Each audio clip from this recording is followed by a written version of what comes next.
Hey everybody, I am ARMR, and what I watched today is Season 1, Episode 6 of Reboot, In the Belly of the Beast. This is a really mixed episode for me. I mean, it's fun, but it's definitely one of the weakest episodes of the first season. We open up with Megabyte's goons strong-arming old man Pearson at the data dump, looking for, any interesting files or programs that might have come his way, commands, stuff like that. Despite Old Man Pearson's insistence, Megabyte keeps looking, finding that he's hiding an unformat command from him. After a bit of searching, a generic binome goon finds it, and Megabyte does the typical villain thing where, your reward for finding it is, I try it out on you. And it just causes him to fall into a pile of parts on the ground. Bob arrives to stop them, but it's obvious he doesn't know about the command as he's just kind of fooling around. He's basically just there to make trouble for Hack and Slash and, stop them from doing whatever they're doing. He doesn't know what they're doing. He doesn't really care. He's just there to stop them because that's what he does. It is a really great scene as he gets into a chase with the Megabyte tank that's there, and the animation is beautifully done, giving us a good sense of the action. The pace, the speed, the franticness of it. However, while Bob is doing his thing and is distracted, Hack and Slash drop the command, and it's then eaten by Frisket. So that's where our title comes from. Belly of the Beast is literally in the belly of Frisket, the Beast. Megabyte naturally is pissed off by this news, demanding that Enzo, not Frisket, be brought to him to get his command back. Which kind of makes sense. I mean, Frisket will follow Enzo wherever he goes. So if you want to get the dog, it's much easier to make him come for his master than to try and trap the ornery little beast. So we swoop right down into Dot's diner where we find Bob recounting his exploits at the dump, and Frisket stumbles in the door looking decidedly green. Bob opens up Frisket's snout, and I love how there's a little engine inside that's puttering along, kind of showing how poorly Frisket's doing. Thanks to Glitch, Bob finds the command in short order, and while he can't remove it, he does his best to ease Frisket's discomfort.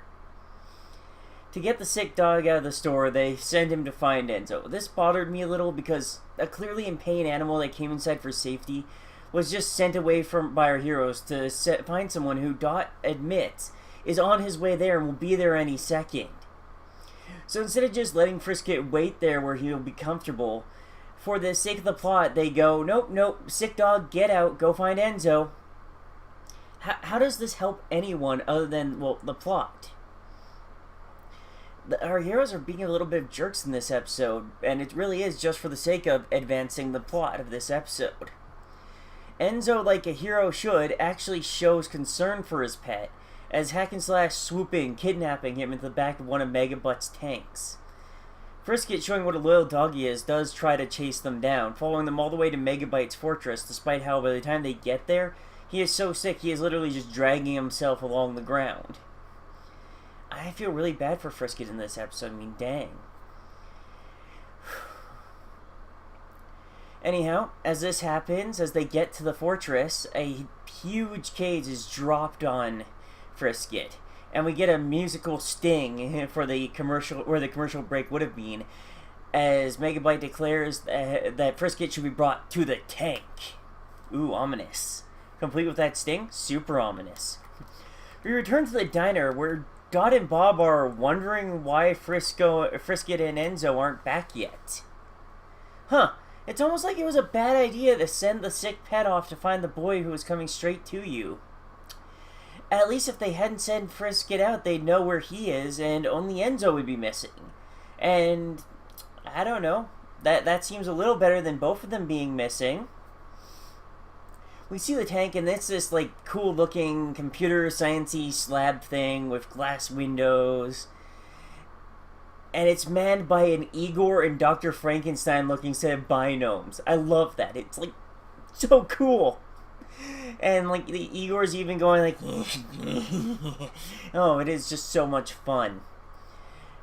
Frisket is forced from the trap cage into the tank almost Jurassic Park style, with, an interlocking gate in between them, and shock prods pushing him into the main unit. Naturally, Enzo is dismayed as Megabyte orders his minions to start operating on Frisket to remove the command. And given that Megabyte's a villain, it's not going to be a gentle procedure. given their earlier reactions, I bet if Bob and Dot were here, unlike Enzo, they'd probably be rolling their eyes and relaxing, making quips and whatnot, and then being like, oh right, Frisket's getting chopped up. Huh, I guess Enzo might be upset if we let it happen. At least for this episode, I don't like Dot and Bob in this episode. My annoyance aside, this is a really well animated scene. The machine is menacing. The combination of the way Frisket is shown shivering, the dentist-like sounds they use for the machine, layered with Enzo's cries of terror. It genuinely made me fear for Frisket for a moment. And that is a powerful thing. When it's just a combination of the right sound and animation can invoke such a primal emotion. I am super afraid of dentists.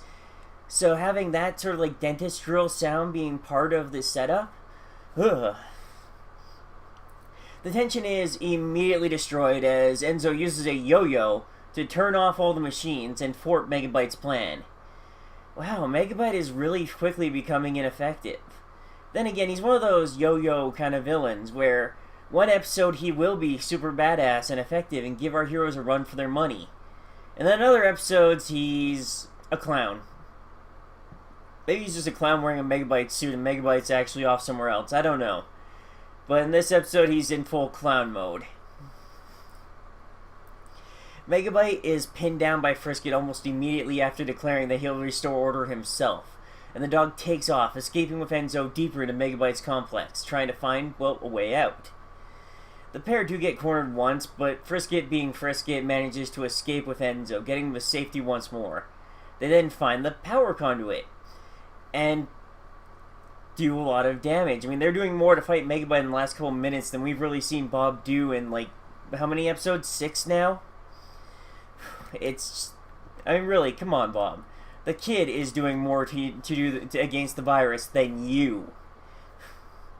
I admit, I did laugh when they found the armory and Enzo gets this, like, huge gun and looks like this powerful sniper rifle thing. And he's threatening a bunch of goons with it, and it turns out to be a life raft launcher.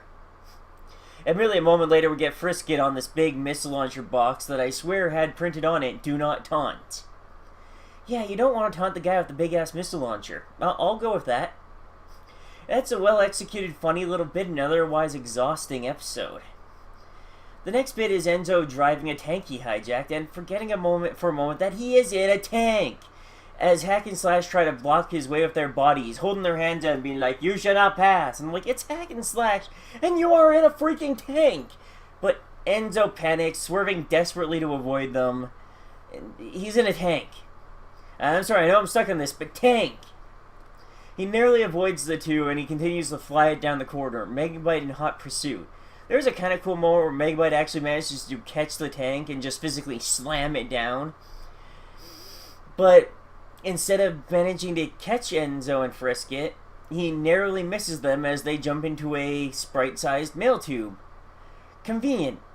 And why does Megabyte have that? I mean, I guess his lair is sort of like an evil corporation. And memos don't move themselves. Sure. Somehow this tube lets Enzo and Frisket out on top of Megabyte's fortress, and using the virus's giant crane, Megabyte has one. I mean, who wouldn't? Every evil lair needs a giant crane. They get down and escape. They head straight back towards Dot's diner at a leisurely pace, not even worried that Megabyte might be chasing them, and Dot and Bob pass by going the other way. Apparently they finally got around to worrying about Enzo and, going to find him / rescue him.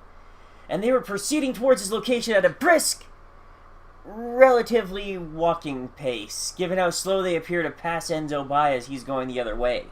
Like, they're on zip boards, and we've seen in previous episodes how fast these boards can be.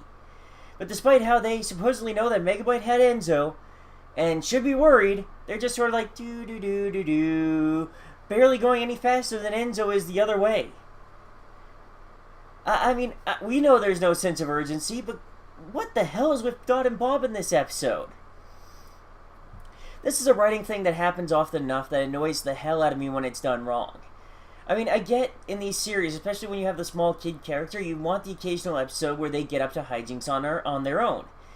They manage to do something beyond their means or beyond their skill level. They have a cool adventure.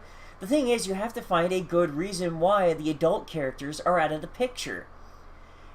in this case, Reboot kind of drops the ball because it's more apathy than anything that keeps the adults from helping. A good way to do this would have been like if there was a game that Bob and Dot were in, but Enzo missed it. Or something like that. Like something to legitimately keep the adults busy so that Enzo has to take care of himself. Not,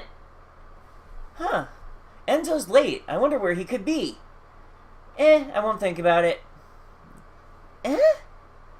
No.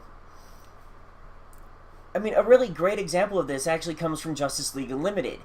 I don't remember the name of the episode or the, actual number, but it's the episode that focuses mainly on Booster Gold, and it's called The Greatest Story Never Told. And the entire reason that Booster is allowed to have this episode to himself, essentially, is because in the background, the entire Justice League is fighting this threat that we never really get to hear about. But it's implied that it's big enough that it takes everyone, except for Booster, because everyone thinks he's incompetent, to fight it, leaving Booster to deal with this other threat that they don't know about. And it is a perfect way to do it, because then the rest of the league doesn't look like assholes for ignoring the threat that Booster's dealing with. Or in this case, if Dot and Bob had something like a game to deal with, they don't look like jerks for being so unconcerned with where the heck Enzo went to. But it allows the character we want to focus on to have their own adventure, while not leaving us going, well, where are the rest of them the entire time? But yeah, I hope that made sense, and really, this is the first really weak episode we've had so far, so what can I say? You can't hit them out of the park every time, right? Yep. Thank y'all for watching, and I'll see you next time.